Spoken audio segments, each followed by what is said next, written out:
Alright, so day 5 we left our camp at the big flat area and headed to Circleville. We made a slight detour so we could ride Trail 88 and see the LeBaron Lake area. To get to Trail 88, we headed north on the main 01. This section of the trail ends up in the meadow and canyon area that we saw from above as we rolled on Trail 27. So Trail 88 and this part of the 01 are both pretty rough with roots and rocks. And you can avoid this rough rocky area by combining trails 29 and 27 if you're under 60 inches wide. But if you're not in a hurry, the trail is very scenic as it weaves in and out of the dense woods. Coming down Circleville Mountain on the main 01 trail, it is very rocky and pretty slow riding. This section of the 01 is limited to 60-inch vehicles. But the views while riding down those narrow switchbacks are something you will not soon forget. When you get into Circleville, be sure you've brought your appetite and plan to stop at the Circleville Cafe. I'm talking about homemade food at its best and delicious. So then from Circleville, we continued east on the 01 until we reached the Rocky Ford Canyon Trail cutoff. This is another great 50-inch trail, but should only be ridden by fairly experienced riders. So the first few miles of the trail are rocky and pretty uneventful, but before you know it, the trail descends some steep switchbacks to cross the Rocky Ford Creek. Then you begin your climb of several thousand feet in a very short distance on a narrow but very scenic trail. Now this has to be the highlight of the trail. When you cross this hill, you have a canyon on your right and a very narrow off-camber trail that you're going to want to take it real slow on. Now this is a good illustration of why some trails have width restrictions. This quad isn't no more than 46 inches wide, and we had to be very careful with tire placement along this section of the trail.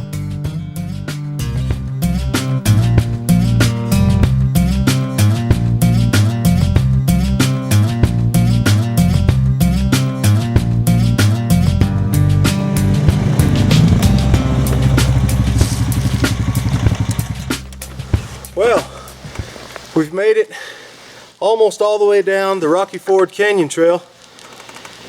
It's very rocky, very rough, lots of switchbacks coming through the canyon. There's a couple of places that definitely would not be side-by-side friendly. You wouldn't be able to move on and no place to back up. So this is going to be a 50-inch trail even though it's not marked that way. There was some places that, in my opinion, you would need to be an experienced rider on a machine you know before you traverse that area. So if you know what you're doing, have at it. And if you're a novice, I would suggest find another place to play. Now, on the other hand, very scenic, very technical. So it's a lot of fun, and there's some very good views.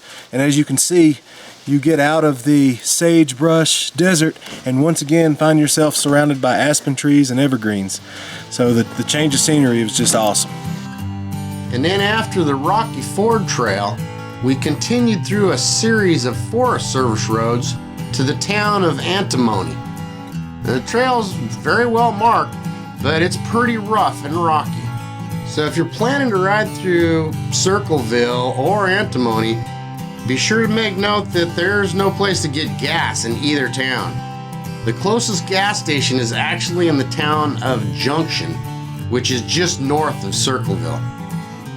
A few more miles north, we connected up with Paiute Side Trail 73. This 50-inch trail provides you with some very spectacular views of the Grass Valley and the Parker Mountains. Now, this trail is pretty smooth and for the most part can be ridden in like two-wheel drive. That is until you reach the switchbacks as you climb up out of Steens Canyon.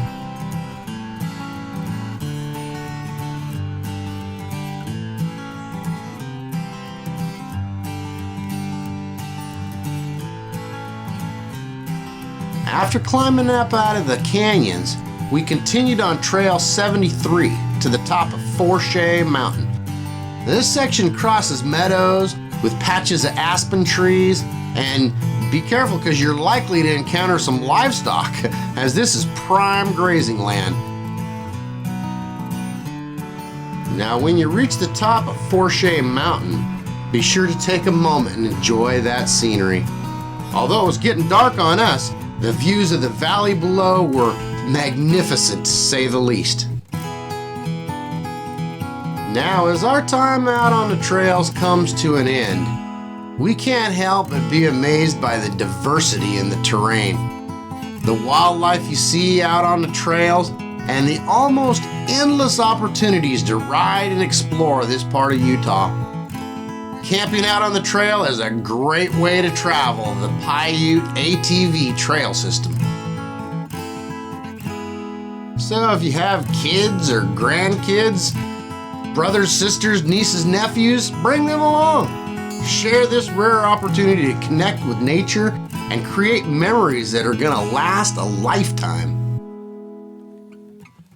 Here at Washington ATV Association, we view ATV recreation as an experience which strengthens family relationships for kids and adults alike.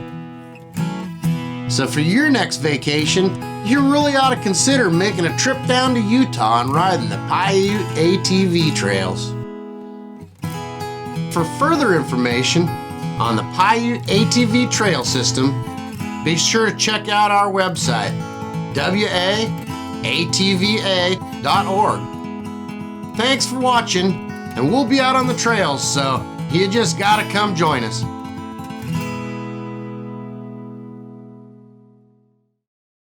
Slow down, slow down, slow down.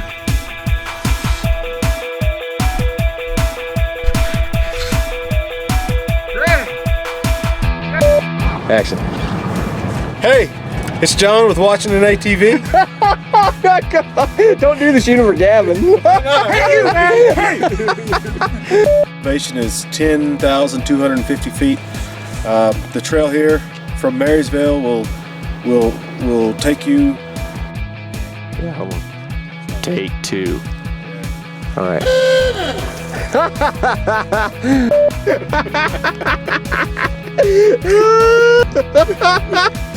Oh, just safe. So we're gonna kick back and relax for a minute. What do you have to edit that? Take four. Hello. Edit that. Okay. Take five. Oh my gosh, that was awesome. Okay. Alright, here we go. Hello, it's day 3. I can't say hello now, I'm gonna laugh. Say hello. This is a disaster. You ready? All right. The one thing you always need to keep in mind is with all the extra work. He photobombed you. Take 6. Hello. Then continue on the 01 to the. I don't remember the name of it. Rocky Ford Canyon. All right. Hello. Try it one more time. Hello. Circleville, Rocky Ford Canyon. Okay. Okay. Okay. All right. Action.